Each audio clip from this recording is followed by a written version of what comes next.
தமிழ் சினிமாவில் எந்த ஒரு ஹீரோவும் தொடர்ந்து செய்ய தயங்குற ஒரு வேலையை சிவகார்த்திகேயன் மட்டும் தொடர்ந்து செஞ்சுக்கிட்டு இருக்காரு.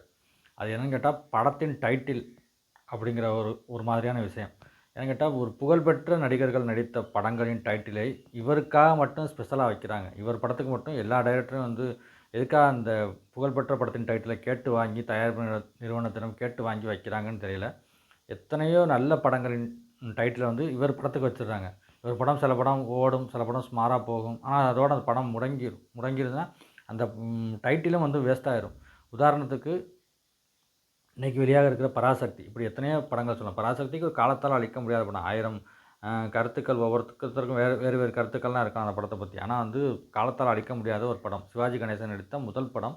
அதை நீங்கள் டைட்டில் வச்சுருக்காரு. இவர் இது மட்டும் கிடையாது, என்னென்ன படங்கள் டைட்டில் வச்சுருக்காருன்னு நான் சொல்கிறேன், ஒரு நிமிஷம்.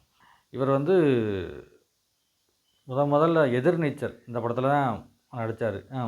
அதாவது முதல் படம் கிடையாது, இந்த மாதிரி ஒரு ஏற்கனவே வந்த படத்தின் பேரில் முதல்ல நடித்தது எதிர்நீச்சல் அப்படிங்கிற படம். அதுக்கு முன்னாடி கமலஹாசன் நடித்த காக்கி சட்டை, இது புகழ்பெற்ற ஒரு திரைப்படம். கமலஹாசன் நடித்த இன்றைக்கி வரை ஃபேமஸாக இருக்கிற படம். ஆனால் நீங்கள் கூகுளில் போய் அடிச்சிங்கன்னா இவரோட நடித்த காக்கி சட்டை தான் வரும். அந்த காக்கி சட்டை படத்துக்கு பெரிய டீமே ஒர்க் பண்ணி, சத்யா மூவிஸ் நிறுவனம் பெரிய டீமே அந்த நிறுவனம் ஒர்க் பண்ணி அந்த படத்தை இது பண்ணாங்க. மிக புகழ்பெற்ற படம் கமலஹாசன் நடித்ததில். நீங்கள் இப்போ போய் தட்டி பார்த்தீங்கன்னா இவர் நடித்த காக்கி சட்டை தான் வரும். அதே மாதிரி வேலைக்காரன், ரஜினி நடித்த ஒரு கமர்ஷியல் படம். ரஜினிகாந்த் ராகவேந்திரா படத்தின் நஷ்டத்தை சரிகட்டுவதற்காக நடித்து கொடுத்து மிகப்பெரிய கமர்ஷியல் சக்ஸஸ் ஆன படம் வேலைக்காரன். அந்த படத்தை நீங்கள் அடித்து பார்த்தீங்கன்னா இவர் நடித்த வேலைக்காரன் தான் வரும்.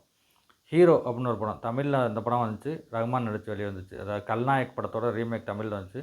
இதுவும் இவர் வேறு டைட்டில் தான், டான். இந்த படம் ஒரு ஹிந்தி படம். மாவீரன், ரஜினி நடித்து வெளிவந்த ஒரு திரைப்படம் மாவீரன். இந்த படமும் 86 வந்த படம், 1986 வந்த படம். ஒரு புகழ்பெற்ற திரைப்படம் தான். பெரிய அளவில் பேசப்படவில்லை இல்லை என்றாலும் இன்றைக்கு வரை ரஜினி ரசிகர்களால் ஞாபகத்தில் வைத்துக் கொள்ளக்கூடிய ஒரு படம். இதுலேயும் இவர் நடிச்சிட்டார். அமரன், கார்த்திக் நடித்து மிகப்பெரிய அளவில் ஒரு பேசப்பட்ட படம். இன்றைக்கி வரை கார்த்திக்கு ஒரு மாசான படமும் பார்க்கப்படுது. அந்த காலகட்டத்தில் மிகப்பெரிய அளவில் அந்த படம் போகலைனாலும் அந்த திருவிழா டைம், அதாவது ரிலீஸ் டைமில் அந்த படம் ரொம்ப அதிக அளவில் பேசப்பட்டது. கார்த்திகை மாசாக காண்பித்த படங்கள் இந்த படம் ஒன்று. இந்த படத்தை நீங்கள் கூகுளில் அடித்து பார்த்தீங்கன்னா சிவகார்த்திகேயன் நடித்த அமரன் படம் தான் வரும். அது மாதிரி மதராசி, சில வருடங்களுக்கு முன்பு 2000களில் அர்ஜுன் நடித்து வெளிவந்த படம். நல்ல படம், அந்த படம் நல்ல கதை. ஆனால் இந்த படத்தையும் டைட்டிலையும் இவர் வாங்கி மதராசின்னு நடிச்சிட்டாரு.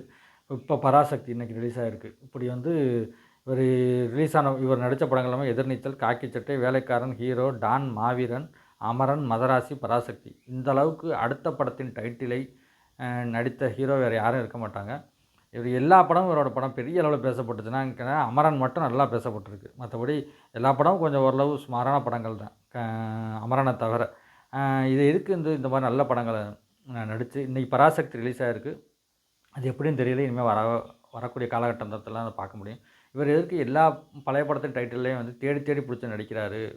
அதை வாங்க சொல்கிறாரா இயக்குநர்கள்ட்ட? இயக்குனர் வாங்கி வரத்தான் நடிக்க வைக்கிறாங்களாங்கிறது எனக்கு தெரியல.